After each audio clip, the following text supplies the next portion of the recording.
our next guest is a Russian billionaire. His fortune's estimated at over $1 billion. Now, that puts him at number 89 on Forbes' list of Russia's wealthiest people this year, even though he actually fared better last year. He owns London's Evening Standard and The Independent in the UK. But his empire also includes holdings in Russian opposition weekly newspaper, it's Novaya Gazeta, and he also has stakes in Aeroflot, Russia's biggest airline, as well as National Reserve Bank. Alexander Lebedev joins me now. Very welcome to the programme, sir. Thanks for taking the time.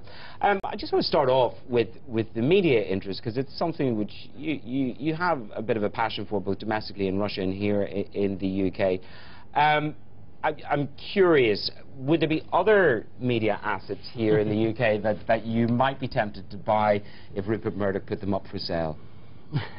Well, though we are happy with what we have achieved in 3 years, with the Standard and I in Independent, we still have a long way ahead.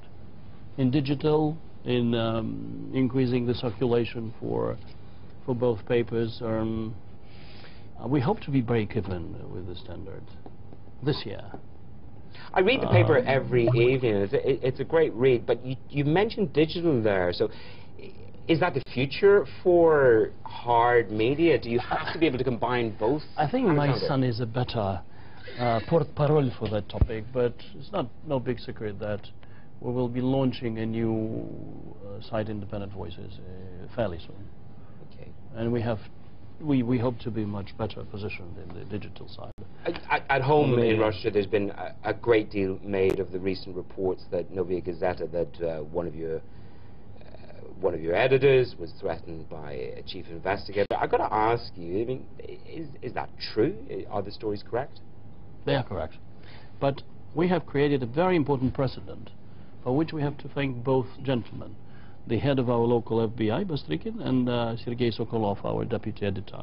They apologized, and they've shaken hands, which is very rare for Russia. Normally, you know, there's a saying that the Ukrainians are fighting until the first blood and the Russians until the last blood. So when the head of the law enforcement agency apologizes to an independent opposition newspaper, and the paper also corrects certain emotional, this is very important for us. But conflict and, I suppose, interference are, some would say, endemic in Russia, whether you look at it from the corruption point of view or one of the hardest places in the world to run a free media. Putin stands up tomorrow at the Davos of Europe, as it were. Is he the man to move the corruption debate forward and improve things in Russia, to give global confidence in transparency? Well, he is an elected new president. It was round two for him, Alexander. So he's got a bit of pedigree in him. So we have to rely our hopes on him. But from purely an egoistical point of view, let's assume that the most important thing for Putin is to preserve his power, which is a very standard comment from Western media. I think he stands to gain much more if he improves the institutions and moves Russia more closer to a mature European democracy. And this way he would probably be in a better position to preserve his power, if that is his main goal. On corruption, I'm absolutely sure that the lion's share of corruption Putin has nothing to do with, and let's say the banking sector. But the problem with corruption, it is a global phenomenon, and most of our money, which are illegally misappropriated by the bureaucracy inside the country, are taken out of the country, laundered and parked in various jurisdictions. So the main idea is actually to set up a new international body to fight corruption at a global scale, equalizing it to apartheid. And I hope that Putin would, being now the new leader of the G20, will support this idea. So more governance to come there. I want to turn to your role as an investor. You travel a lot. You look at the world through a very different set of eyes to the most normal average investor. The world is in a tough place at the moment. You must see opportunities. You travel around geographically. Give me a flavour, Alexander, of where you said, Manus, do you know what? The next area that I am tempted towards, I've got my media interest, I've got my Aeroflot, I've got some banking interest, but you know what? I still want to build. Where do you want to build? What do you want to do? You'll be surprised. Surprise me. I will still continue doing things back at home And Your confidence in Russia, Alexander, as a destination? I am. I think we have moved a long way ahead in the recent 20 years. But in a sense, we're like Soviet Union in '91, but with a lot of sort of a market instrumentarium in place, from actually the law to some judiciary with all of the weaknesses, some rule of law. And if you really know how to do things back in Russia, there's a huge market. And if I were British Petroleum, who made a huge financial result in Russia, I would stay up there and invite others to Have they made a mistake in moving I don't back think to so. I don't think they ever denied that they made a lot of money in Russia. And it was good dividends, it was good cash flow, wasn't it? I hope the shareholders will find a solution and a compromise. Do you think that's and possible I hope between the billionaires? It's a good example rather than a bad example from the financial result point of view.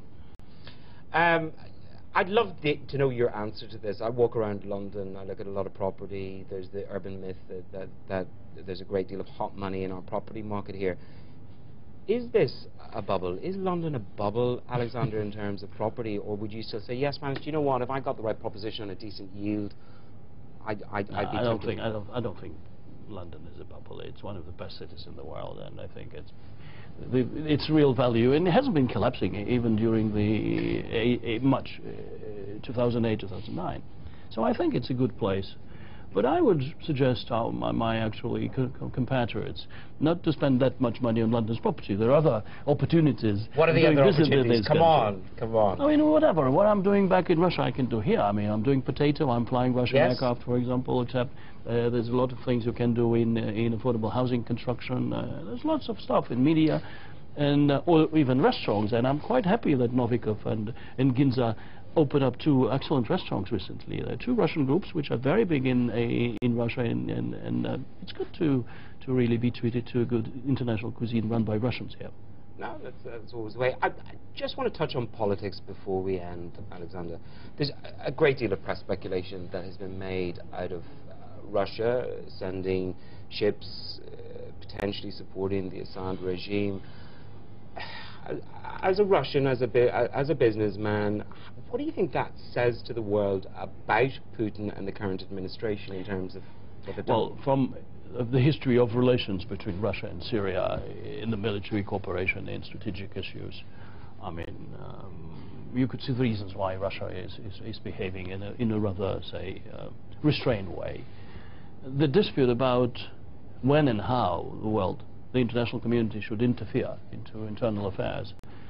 I mean, look at what happened in Libya. I mean, the result of that is far from being Libya being a democratic country, and Tuaregs moving out, and with all of the criticism as far as Gaddafi was, he was a tyrant. Why would then the politicians be so happy to meet him in Europe in certain years before the revolution there? But what I have noticed recently, that Russian position has been gradually moving towards the international community, and I hope they will find some compromising way to deal and to help the people of Syria of having more democracy. Alexander Lebedev, thank you very much Thank you for joining us on The Last Word.